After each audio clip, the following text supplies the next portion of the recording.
La matinée avait commencé comme toutes les autres. L'odeur du café fraîchement moulu flottait dans la cuisine, les rayons du soleil glissaient paresseusement sur le carrelage, et Laura Whittaker ouvrait le journal local tout en beurrant les tartines de ses enfants. Le titre attira immédiatement son attention. Un corps retrouvé dans une zone boisée. Les autorités soupçonnent un tueur en série. Ses doigts s'immobilisèrent, le couteau à beurre tremblant légèrement dans sa main. Elle parcourut l'article, le cœur battant à tout rompre. Ce n'était pas le crime qui la troublait, c'était le croquis, le portrait robot d'un homme vu quittant les lieux. Une mâchoire anguleuse, des yeux enfoncés, une casquette de baseball enfoncée sur le front. Quelque chose lui semblait étrangement familier. Elle cligna des yeux. Cela ressemblait à Daniel, son mari. Sa poitrine se serra. Non, ce n'était pas possible. Il était à l'étage, en train de se brosser les dents. Le même homme qui préparait des pancakes le dimanche et l'embrassait sur le front tous les soirs. Mais en y regardant de plus près, la ressemblance était impossible à ignorer. La forme du nez, la ligne de la bouche. Elle laissa tomber le couteau. Il heurta le sol dans un bruit métallique. Et si l'homme avec qui elle couchait depuis plus de 10 ans n'était pas celui qu'elle croyait? Si cette histoire vous tient déjà en haleine, vous devez vous abonner dès maintenant et cliquer sur la cloche. Nous dévoilons les vérités les plus sombres cachées à la vue de tous, des histoires vraies qui vous marqueront à jamais. Rejoignez une communauté qui voit ce que les autres ne voient pas. Avant le prochain rebondissement effrayant, ne regardez pas seul. Laura Whittaker s'était toujours considérée comme chanceuse. Originaire d'une petite ville de Cedar Falls, dans l'Iowa, elle s'était construite une vie tranquille et honnête. À 38 ans, elle était enseignante en CE2 dans l'école primaire locale, connue pour sa gentillesse, sa patience et sa capacité à se souvenir de l'anniversaire de tous ses élèves. Ses journées étaient prévisibles, remplies de préparations de cours, de boîtes à lunch et d'histoires pour s'endormir. Et c'était exactement comme ça qu'elle aimait ça. Elle avait rencontré Daniel Whittaker lors d'une collecte de fonds caritative 12 ans auparavant. Il était calme, intelligent et dégageait une force tranquille qui la faisait se sentir en sécurité, protégée. En moins d'1 an, ils s'étaient mariés. Tout le monde disait qu'ils formaient le couple idéal, l'enseignante dévouée et le comptable consciencieux. Ils avaient emménagé dans une maison modeste et confortable sur Maple Street, où des jardinières étaient suspendues aux fenêtres et où les voisins s'échangeaient des plats cuisinés pendant les fêtes. Laura adorait être mère. Son fils Noah, aujourd'hui âgé de 12 ans, était curieux et plein d'énergie, tandis que Grace, leur fille de 7 ans, était timide et douce. Ils avaient un Golden Retriever nommé Max et un jardin avec une balançoire en pneus. La vie était simple, remplie de matchs de football, de concerts à l'école et de soirées cinéma. Daniel, bien que plus réservé, était un pilier de la famille. Il travaillait de longues heures, mais rentrait toujours à la maison pour le dîner. Le week-end, il préparait le petit déjeuner, tondait la pelouse et lisait des histoires aux enfants avant de les coucher. Il était attentionné, un peu distant parfois, mais Laura mettait cela sur le compte du stress au travail. Pourtant, dans les moments calmes, Laura se posait parfois des questions. Daniel n'aimait pas parler de son passé. « Je n'ai pas grand-chose à dire », répondait-il en haussant les épaules. Il n'invitait jamais d'amis à la maison. Il était très attaché à ses habitudes. Une fois, il s'était visiblement énervé lorsqu'elle avait réorganisé les tiroirs de la cuisine. Elle avait ri pour n'y voir qu'une plaisanterie. Mais avec le recul, il y avait des fissures subtiles. Des nuits où il disparaissait pendant des heures sans vraiment s'expliquer. Des voyages d'affaires imprévus. La façon dont il verrouillait toujours la porte de son bureau, même à la maison. Laura n'avait jamais insisté. Elle lui faisait confiance. Elle l'aimait. Elle pensait connaître l'homme à ses côtés mieux que quiconque. Mais en cette matinée tranquille, devant son café et les gros titres du journal, une vérité effrayante commença à se dévoiler. Et s'il ne l'avait jamais vraiment connu? Et si l'amour l'avait aveuglé à quelque chose de monstrueux? Tout ce que Laura avait toujours voulu, c'était la stabilité. Après avoir grandi dans un foyer brisé où son père avait disparu lorsqu'elle avait 9 ans, Elle aspirait à fonder sa propre famille, à mener une vie prévisible, chaleureuse et aimante. Et pendant des années, Daniel lui avait offert tout cela, ou du moins, il avait joué son rôle à la perfection. Mais à mesure que les enfants grandissaient et que leur routine s'installait, Laura s'était remise à rêver, à quelque chose de plus que les réunions de parents d'élèves et les tests d'orthographe. Elle voulait ouvrir un atelier d'art pour enfants qu'elle appellerait Whittaker's Wonders. Un havre coloré et désordonné où les enfants pourraient créer librement. Elle avait déjà dessiné des plans et même repéré un emplacement sur Main Street. Daniel souriait quand elle en parlait, mais il répondait toujours « peut-être l'année prochaine » et changeait de sujet. Au début, c'était subtil, une distance émotionnelle grandissante. Daniel rentrait plus tard à la maison. Il prétextait le travail, la saison des impôts, les audits, les urgences des clients. Laura le croyait, la plupart du temps, mais la chaleur entre eux s'estompait. Leur conversation semblait mécanique. Il ne la touchait presque plus. Un soir, elle a essayé de lui faire une surprise en préparant son plat préféré, un pain de viande et une purée de pommes de terre. Il n'est pas venu. Pas d'appel. Pas de message. Quand il a enfin franchi la porte vers minuit, il sentait les feuilles humides et la terre. Sa chemise était boueuse. Ses mains étaient griffées. Il a marmonné quelque chose à propos d'un pneu crevé dans une région isolée sans réseau. Laura lui a demandé s'il allait bien. Il a répondu sèchement « Pourquoi tu me poses toujours autant de questions ?» Elle a ri nerveusement, faisant comme si de rien n'était. Mais cette nuit-là, elle n'a pas pu dormir. 2 jours plus tard, les informations locales ont rapporté une nouvelle disparition. Une infirmière, Ashley Carter, avait disparu après avoir quitté son service de nuit. Laura s'est arrêtée sur ce nom. La fille d'Ashley était dans sa classe l'année dernière. La ville retenait son souffle. Les gens allumèrent des bougies sur leurs porches. La police recommanda aux femmes de ne pas sortir seules après la tombée de la nuit. Daniel ne semblait pas inquiet. En fait, il semblait agacé par la couverture médiatique. « Ces affaires sont toujours montées en épingle », dit-il en pliant le journal avec agressivité. « On pourrait croire que les gens devraient s'occuper de leurs affaires. » Laura sentit quelque chose se nouer en elle. Un samedi matin, elle emmena les enfants au parc pendant que Daniel restait à la maison pour rattraper son retard dans son travail. À leur retour, la maison sentait l'eau de Javel. Daniel dit qu'il avait nettoyé le sous-sol. Laura ne se souvenait pas l'avoir jamais vu nettoyer quoi que ce soit auparavant. Ce soir-là, elle passa devant la porte du sous-sol et s'arrêta. Elle était fermée à clé. « Pourquoi le sous-sol est-il fermé à clé ?» demanda-t-elle. « Des produits chimiques. Je ne veux pas que les enfants y entrent, » répondit-il trop rapidement. Elle acquiesça, mais quelque chose clochait. Puis vint le rêve. Vif, violent. Elle vit Daniel dans les bois en train de creuser. Un cri résonna. Elle se réveilla en sueur, le cœur battant à tout rompre. « Ce n'est qu'un rêve », se dit-elle. Mais cela ressemblait à un avertissement. Le dimanche suivant, à l'église, Laura essaya de chasser ses pensées. La chorale chantait. Les enfants s'agitaient sur les bancs. Daniel était assis à côté d'elle, souriant poliment. Mais lorsque le pasteur a parlé du pardon, elle a remarqué le visage de Daniel, froid, vide, comme s'il était ailleurs. Tracy Monroe, la meilleure amie de Laura depuis l'université, a également remarqué ce changement. « Ça va ?» lui a-t-elle demandé un après-midi autour d'un café. Laura a hésité, puis a murmuré « Tu trouves que Daniel est différent ces derniers temps ?» Tracy a penché la tête. Il a toujours été un peu intense. Mais différent comment? Laura ne savait pas quoi répondre. Comment expliquer un sentiment, une peur grandissante qui vous serre la poitrine et vous murmure que quelque chose ne va vraiment, vraiment pas? Puis vint le coup de grâce. Laura emprunta la voiture de Daniel lorsque la sienne ne démarra pas. Elle trouva un élastique à cheveux longs et noirs sur le siège passager. Ce n'étaient ni les siens ni ceux de Grace.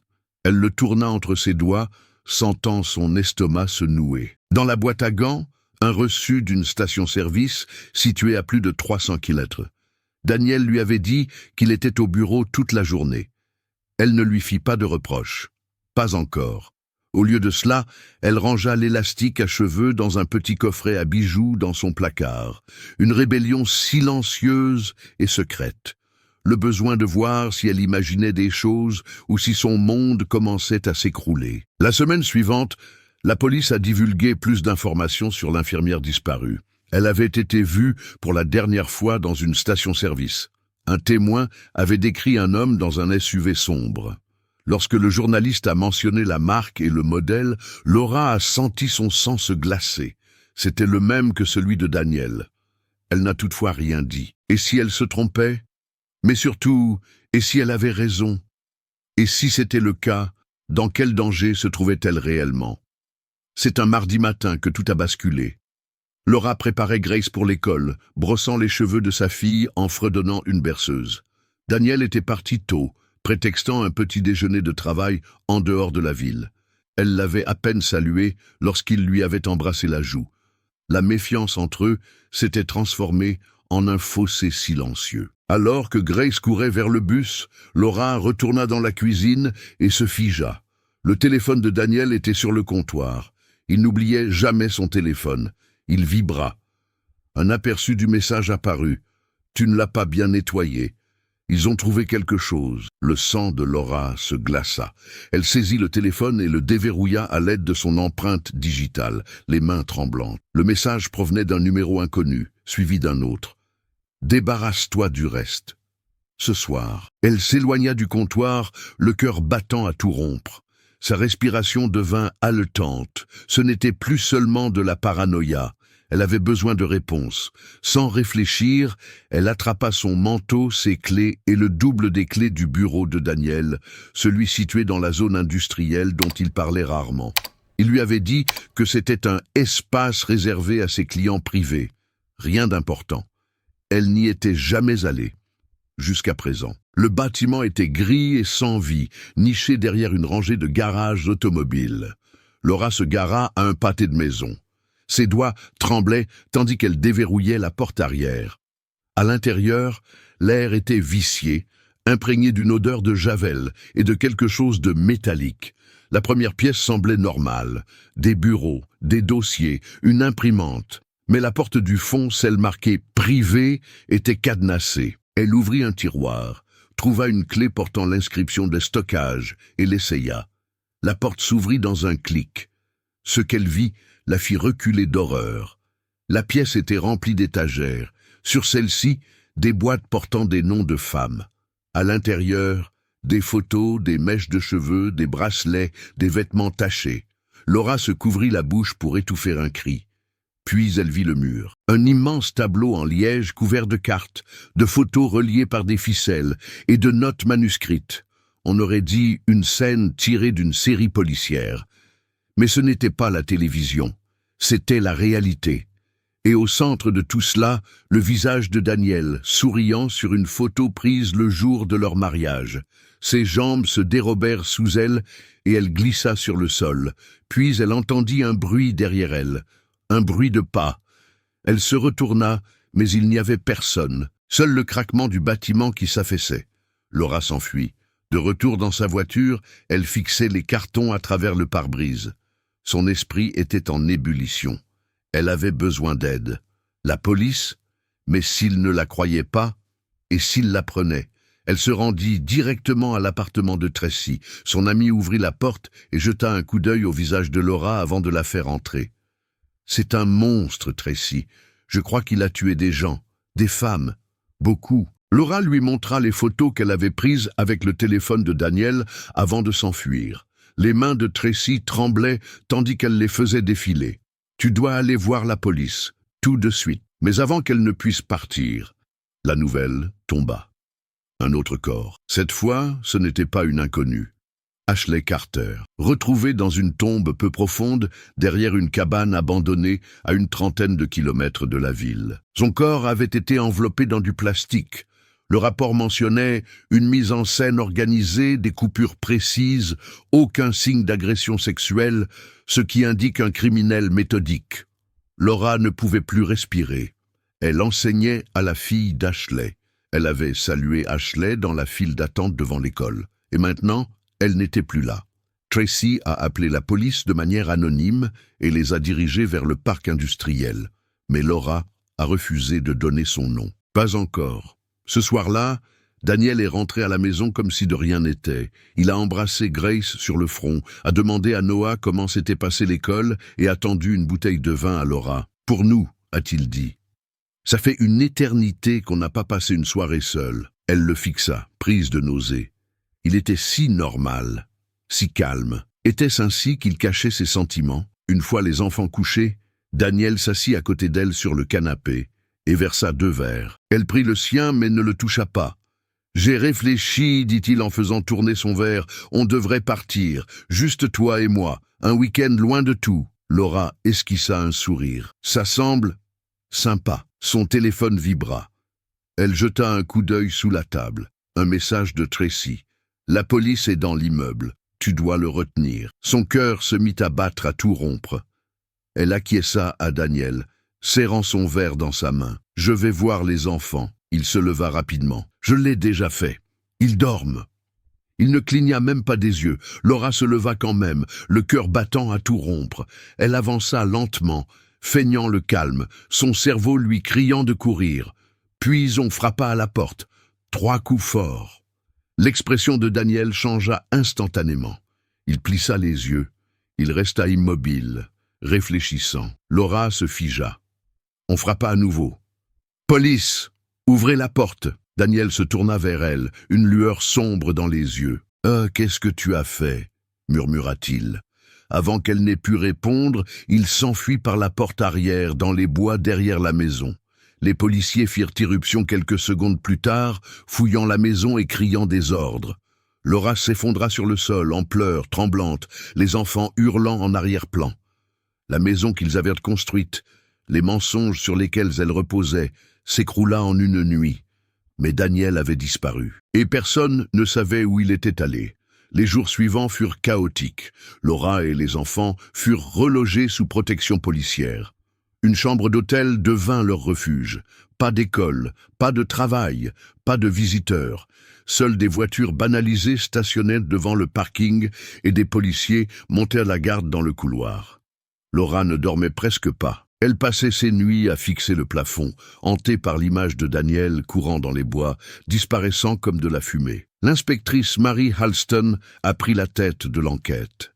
Enquêteuse chevronnée de des moines, elle était calme et directe. Laura s'accrochait à son professionnalisme comme à une bouée de sauvetage. « Il est méthodique », a déclaré Halston. « Nous avons trouvé des preuves dans le bureau que vous avez découvert. Des photos, des objets personnels, des cartes indiquant les derniers lieux connus des victimes. Mais jusqu'à présent, aucune empreinte, aucun ADN. Il a fait attention.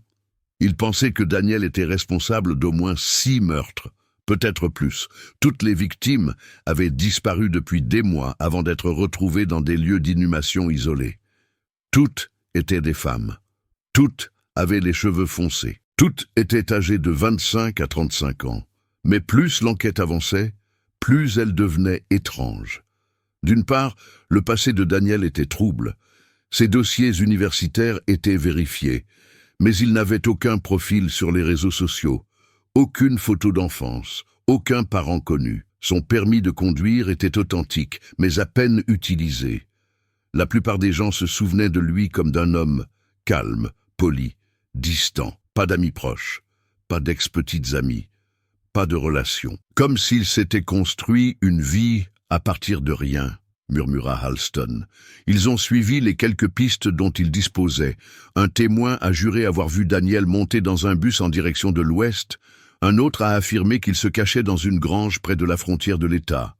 Un camionneur a déclaré l'avoir pris en stop sur la route 75. À chaque fois, l'équipe s'est précipitée, mais sans résultat. Pendant ce temps, les médias se déchaînaient sur l'affaire. Le tueur d'à côté, comptable le jour, meurtrier la nuit. Sa femme affirme qu'elle ne savait rien. Le pire, c'était les commentaires en ligne. Elle devait être au courant. Impossible qu'elle ait vécu avec lui sans se douter de rien. Vérifier ses empreintes digitales. Laura essayait de ne pas y prêter attention, mais tard le soir, elle se surprenait à parcourir les forums, à lire des théories sur sa vie. Certains la dépeignaient comme une victime. D'autres l'accusaient d'être complice. Même ses enfants n'étaient pas épargnés. Noah demanda « Papa a tué des gens ?» Laura acquiesça, les yeux remplis de larmes. « Oui, mon chéri, mais ce n'était pas ta faute, et ce n'est pas qui tu es. » Grace pleurait tous les soirs, demandant si papa allait revenir. Laura ne savait plus quoi dire, puis un rebondissement inattendu. Les détectives ont découvert un compartiment caché sous le plancher du bureau de Daniel. À l'intérieur se trouvait une clé USB. Elle contenait des fichiers, des feuilles de calcul, des journaux, des notes vocales, tous cryptés. Il a fallu 3 jours aux experts en criminalistique numérique pour les décrypter. Ce qu'ils ont découvert a tout changé. Les entrées étaient datées et méticuleuses. Daniel avait documenté chaque interaction avec ses victimes, parfois plusieurs mois à l'avance. Il les suivait, observait leurs habitudes, notait leurs défauts, mais une entrée ne cadrait pas. Sujet numéro 7, LW, Laura Whittaker. Il y avait des photos, des clichés pris à l'intérieur de la maison. Laura dans la cuisine, Laura endormie, Laura donnant le bain aux enfants. Et une note, si jamais elle découvre, plan de secours B. Alston était livide lorsqu'elle montra la note à Laura. Il avait tout prévu, dit-elle. Il vous surveillait depuis bien avant cette semaine. Laura sentit ses genoux fléchir. Il l'avait documenté, comme les autres. Elle n'était pas seulement sa femme, elle était une cible. La question était désormais, quel était le plan de secours B? Les théories allaient bon train. Certains pensaient qu'il avait trouvé un bouc émissaire. D'autres craignaient qu'il ait l'intention de s'en prendre à Laura et aux enfants s'il était découvert. Un analyste a même émis l'hypothèse qu'il pourrait revenir pour terminer le cycle. Pendant ce temps, l'opinion publique était en ébullition. Des manifestants se sont rassemblés devant le commissariat. Des banderoles « Justice pour les victimes » flottaient au vent. Ils réclamaient des arrestations, des réponses, la fin de cette affaire. Mais la fin était loin d'être en vue. Un homme correspondant à la description de Daniel a été aperçu en train de cambrioler une station-service à 3 villes de là. L'employé a déclaré que le suspect boitait et avait un accent du Sud. 2 caractéristiques qui ne correspondaient pas à Daniel.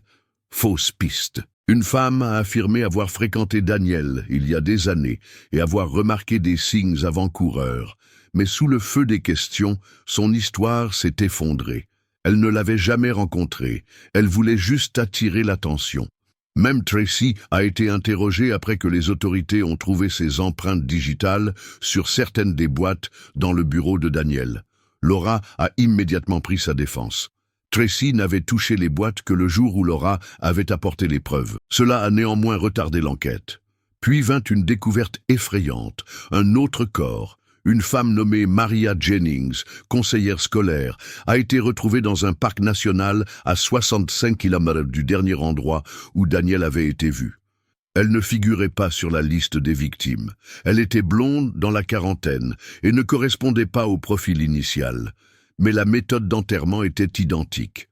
Enveloppée dans du plastique, enterrée à exactement 1 mètre de profondeur, étiquetée avec une étiquette en plastique. L'étiquette indiquait Négir 8. Cela a réduit à néant la théorie du profil des victimes. Daniel ne ciblait pas uniquement les jeunes brunes. Son mode opératoire n'était pas aussi rigide qu'on le pensait. Il évoluait, ou alors, il avait plus de victimes que quiconque ne l'imaginait. Pire encore, cela signifiait qu'il était toujours en liberté, qu'il continuait de tuer. Et désormais, sans aucun indice sur son mode opératoire, personne ne savait qui serait la prochaine victime. Cette nuit-là, Laura regardait par la fenêtre de l'hôtel, observant le vent secouer les arbres. Quelque part dehors, Daniel regardait aussi. Elle le sentait. Ce frisson glacial dans sa nuque ne l'avait pas quitté depuis la nuit où il s'était enfui.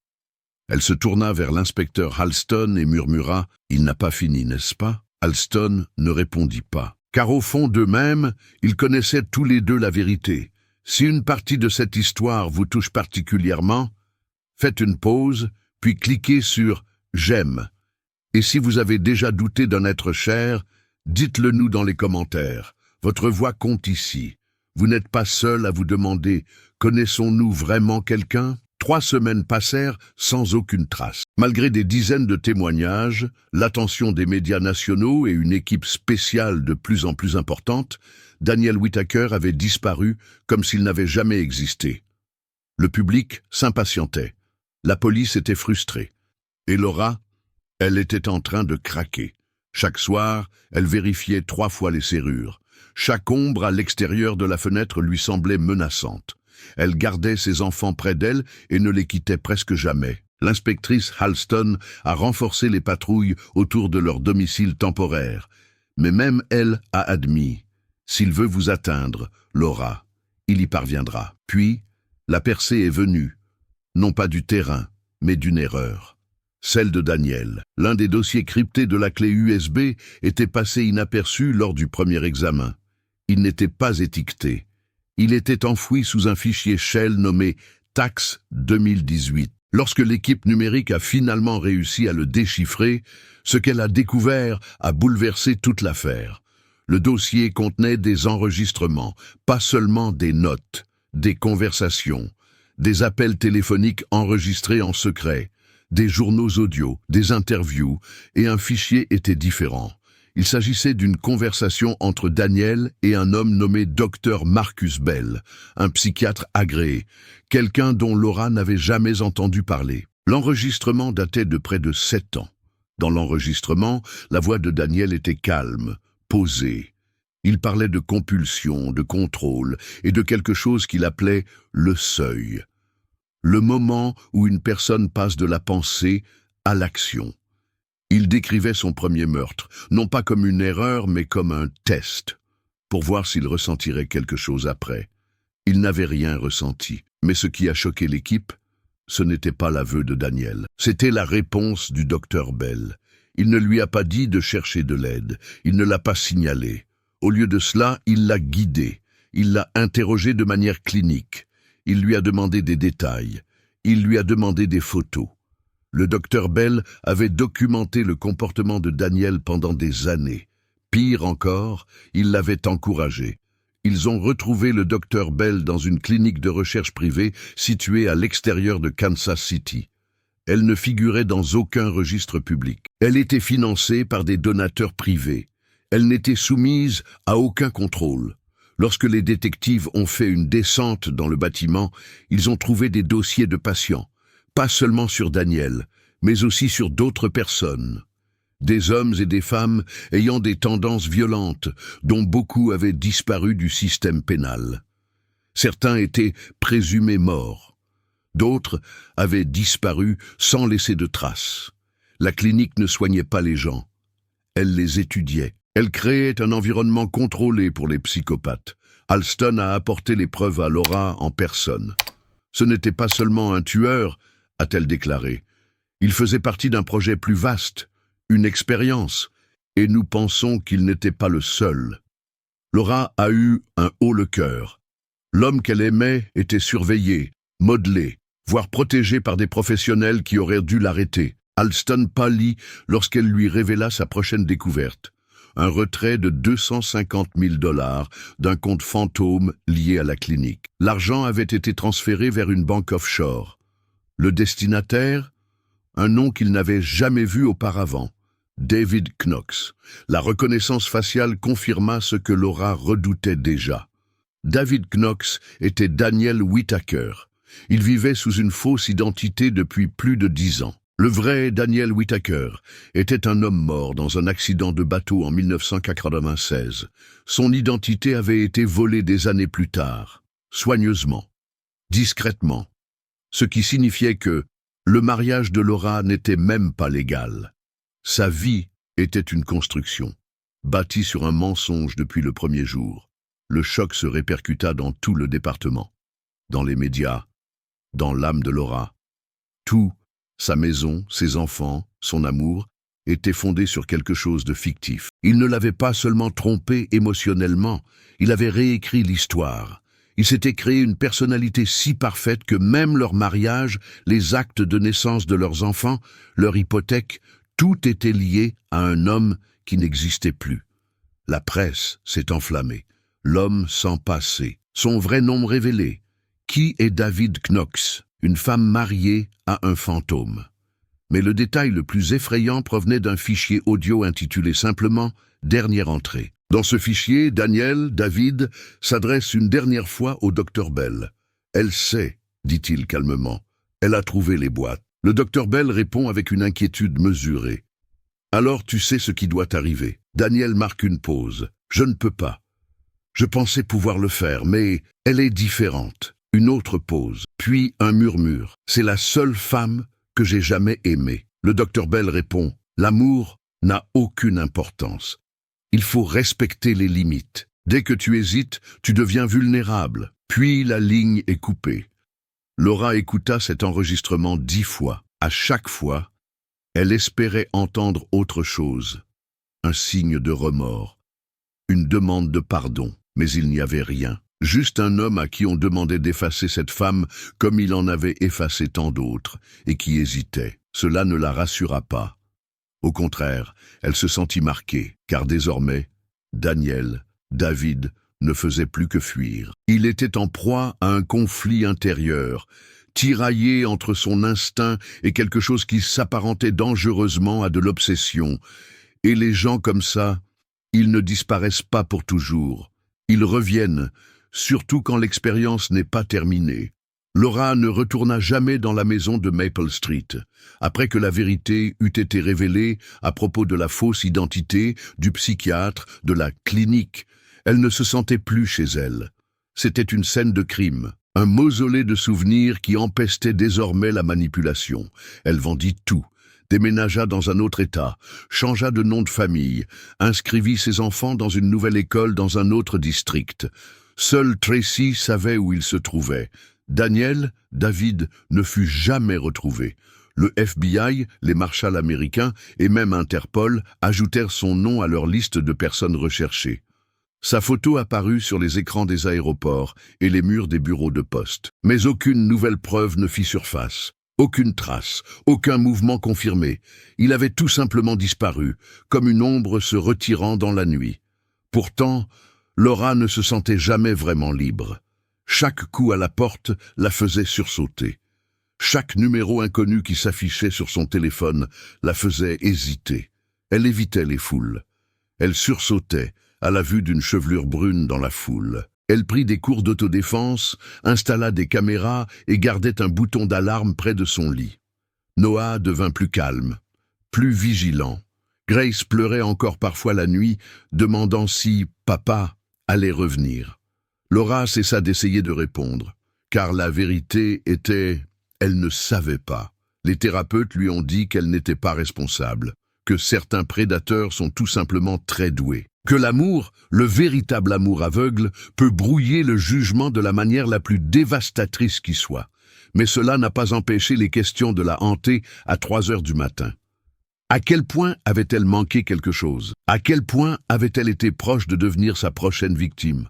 Était-elle vraiment spéciale pour lui? Ou juste un autre dossier inachevé dans une boîte quelque part? La clinique de Kansas City a été fermée. Le docteur Marcus Bell a été arrêté et inculpé de complot, d'entrave à la justice et de complicité de meurtres multiples.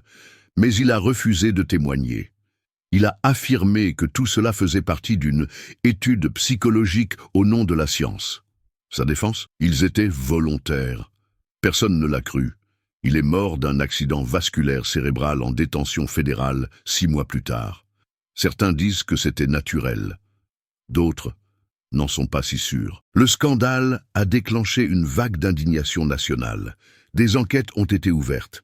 Les théories du complot ont fleuri. Essais comportementaux secrets, personnes disparues cachées à la vue de tous, voire implication du gouvernement. Mais rien n'a jamais été prouvé. Laura a observé tout cela de loin, serrant ses enfants contre elle, sans jamais accorder d'interview. Elle n'a jamais écrit de livre. Elle ne voulait pas de la célébrité.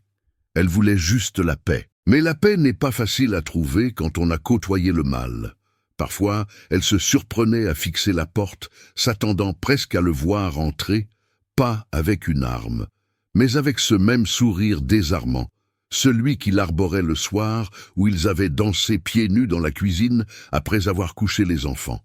Car le véritable cauchemar n'était pas qu'il les trompait, c'était que, pendant si longtemps, il l'avait fait se sentir en sécurité. Cette trahison était plus douloureuse que n'importe quel couteau. Et s'il y a une chose que Laura a apprise à travers tout cela, c'est bien celle-ci. Les monstres ne se cachent pas toujours dans l'ombre.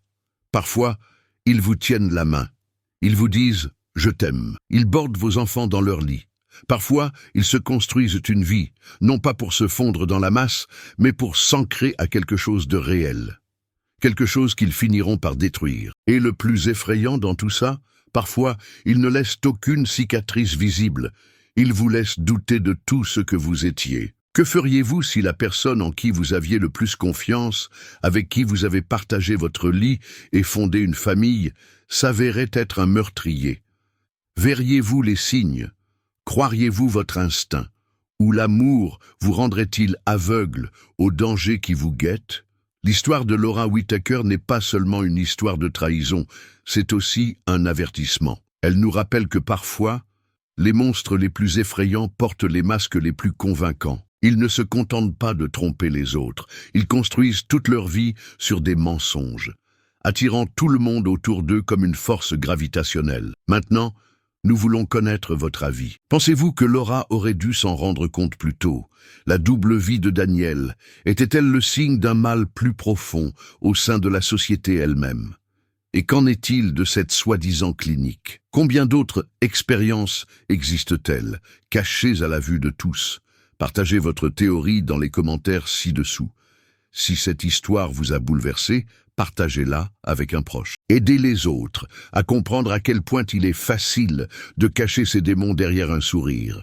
Et n'oubliez pas de vous abonner à la chaîne et d'activer les notifications. Nous vous proposons des histoires vraies qui ne se contentent pas d'informer, mais qui vous marquent. Car parfois, la vérité est bien plus terrifiante que la fiction.